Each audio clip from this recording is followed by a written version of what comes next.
that day, I stopped praying for me. God's got me. All I had to do was give thanks and pray for others in my life.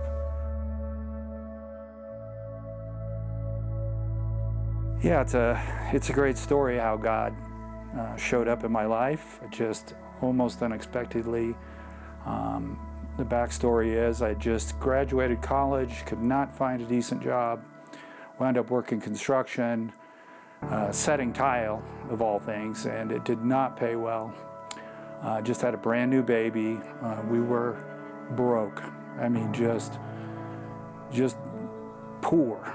I mean, my car recently got repossessed. It was down to paying rent or paying car payment. So I went with rent, and went to church. It was a Sunday, obviously, and I was sitting in the back of the church where the sinners sit, and the pastor was preaching, and he mentioned that there was 3 guys from Cuba that had come across in an inner tube and trying to escape communism in Cuba, where if you had a Bible, you would go to jail and do hard labor for 10 years. So the 3 of them got in inner tubes and trusted the current to take them to Florida. They got to a church in Florida, and then somehow the church in Florida sent them to the church in Dickinson, Texas, what we call Dickinson by God, Texas. So I'm sitting in the back of the church, and the pastor says, these 3 Cubans need jobs. And I was like, well, that's nice. I'm sure they do need jobs. And then I clearly heard the Spirit of God tell me, you need to hire them. And, you know, the first thought in my head was, are you an idiot? And I wouldn't recommend talking to God like that. Not a good idea. And the answer I got back from God was, who's the idiot? I told you to hire them. I was like, well, I guess I'm the idiot. I have no way to pay them. So fine, I'll hire these guys. So after church, I walked up to the pastor and I said, I hire all 3 of these guys. The pastor was overjoyed. Great, beautiful. I said, they start Monday. And so Monday came around, and I got the 3 Cubans. Had no way to pay these guys. I mean, all 3 of them, paying them 8 hours a day. I just had my car repossessed. I mean, there's no way I was paying these guys. So I loaded them in my truck, which is about 3 shades of primer, and had a start button underneath the dash. Drove to the office in Clear Lake to get my tile job for the day. And as soon as I came pulling up to the office, the owner of the tile company comes running out and says, you're not going to believe it, you're not going to believe it. I was like, believe what? He said, we just signed Village Builders. We need to hire 3 people immediately.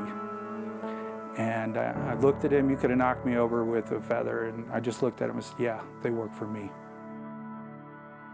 Those 3 guys were just an incredible godsend to me.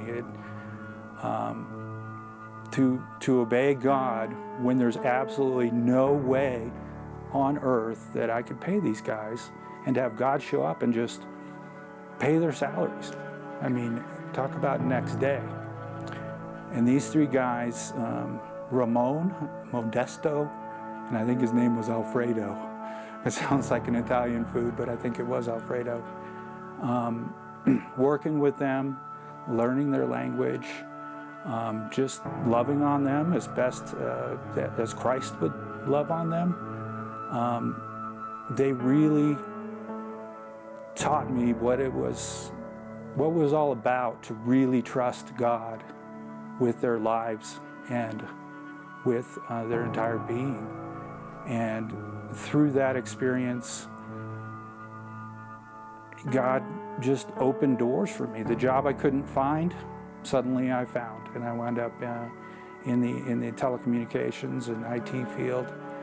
And I had been praying for that job for, God, it must have been almost 2 years, just on my knees, asking God every day, give me a job, please, give me a job, please. And the prayer never got answered until Ramon, came to me in his broken English, and he said, "I'm doing it all wrong." And I said, "What do you mean I'm doing it wrong? I'm praying to God." And he goes, "Me, nunca praying for Dios, for me. Siempre, or always, I pray for others and I give thanks." That day, I stopped praying for me. God's got me. All I had to do was give thanks and pray for others in my life. And the phone rang a day later, and it was J.B. Holmes. Said, "Bart, we have created a position for you." A position I hadn't applied for, a position in telecom at 4 times what I was currently making. You know, I didn't deserve it. I knew that I loved Christ. I have since I was a child, since I was 11. And one of the things I was committed to was going to church and following Him as best I could. Wasn't doing a terribly good job of it back then. But I clearly felt Him speak, because I didn't hear it audibly. I felt Him speak. And I went on it. I took Him at His word, went out on a limb and said, "Okay, and you pay them then." And He did. He just did. And it happened all because of God.